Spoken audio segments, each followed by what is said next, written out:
Dave, what's happening, brother? Not much, man. We're back. I love training camp so much. You really do. I've become like a little machine in training camp because it's so. I actually like the structure of it, and I actually don't like that these practices are a little later. I like the early morning ones, but I get into a rhythm, and I'm already day two. I'm in the rhythm. I like it. I really do. You not only like training camp, you love like the 90th and like the 91st guy on the roster. Like that, those are the guys that I know you always flock to and gravitate to. I mean, to me, those guys have a more intriguing story than the best players. Right now, I mean, they're not playing football games. So right. I know Fletcher Cox is going to be on the roster. I don't know about Obi Melinfonwu. I want to learn about these guys. And some of them have really cool stories. So yeah, that's what I missed about not having real OTAs for me is like, that's normally a time where once you get to training camp, you kind of have to focus on the stories that really matter. So I miss OTAs for that reason. You are a storyteller by definition, my friend, no doubt.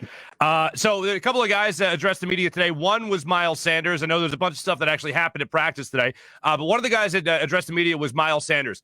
Any indication in the very early goings about what Nick Sirianni plans to do with Miles Sanders? Will he be featured more than he was in Doug Peterson's system? Did you get that impression when he addressed the media today? What did you get out of Miles Sanders in the first 2 days of training camp? Yeah, I mean, even aside from what we've seen so far, I think it's pretty obvious.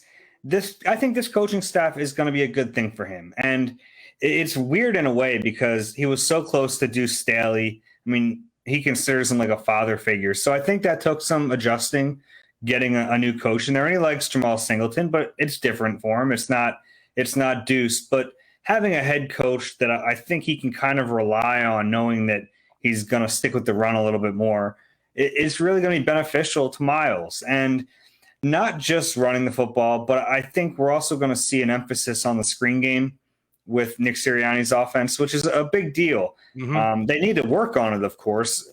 The screen game was weird. Under Doug Peterson, that was like the best hint that the offense was firing on all cylinders, because in order to have a good screen game, everything needs to kind of click into place. There's a lot of moving parts. And if one thing gets screwed up on a screenplay, if one person screws up their assignment, the whole thing gets busted. So that was always a tell for Doug's offense. You could tell if they start hitting screenplays, all of a sudden you're like, okay, they've got it figured out today. I think there's going to be more emphasis from Sirianni. I think he's going to try to make sure that screens, and I mean halfback screens and bubble screens to receivers and tight ends, a big emphasis of Sirianni is going to be get the ball in his playmakers' hands and let them create.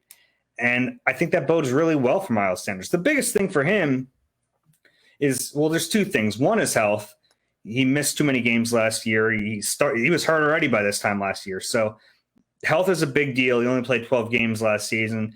Second is consistency, because we've seen him do everything in the league at a high level. We've just never seen him do everything at the same time. So a lot of that's on him. He needs to, and he talked about some of this stuff today, he needs to shore up his hands. He needs to become a better receiver, needs to focus a little bit more. And pass protection last year, he wasn't very good. And it was kind of surprising. I felt like he took a step back in pass protection and in being a receiver last year, whereas I thought he was actually a better runner than he was his entire rookie season. So he has to put it all together. And I think he has the ability to, and I think this coaching staff will give him a better chance to do that than the last one. One of the things you mentioned for the screen game is the offensive line. All the things that can go wrong, it starts at the offensive line, and I know it always does. But Brandon Brooks already missing a little bit of time with a hamstring injury. Any more light there? How concerned should we be? Yeah, I mean, it's not ideal for your Pro Bowl right guard coming off a lost season to get hurt in day two, especially when he's 31 years old, and there's already questions about whether or not he can stay healthy. But early word is it was precautionary test, precautionary examination. So we'll see what happens. They're certainly not going to rush him back if that hamstring's not okay. So I'd anticipate. I'd be kind of shocked, even if it is really minor, if he'd be out there the next day of practice. Why would you rush him back? Let him take his time, let him heal, because there's still a lot of time here left in the summer. We still have the joint practices coming up. Still have preseason games coming up. There's a lot of time. So it's never a good thing to have a guy get hurt. But if it's a minor hamstring injury that happens this early, at least he'll have some time to heal up and make sure it's really right before you put him back out there. Because a hamstring, I think really more than any other injury, even any of the other soft tissue injuries, maybe the calf, the hamstring's one that it can linger if you try to come back too early. And it happens a lot. Guys will try to come back from a hamstring too early and they tweak it and all of a sudden they're back going through it again. So I think the emphasis should be to make sure he's completely healthy before putting him back out there. And that's frustrating for fans and it's frustrating for the team because they just went a year without this great player. But they have to make sure he's right before putting him back out there.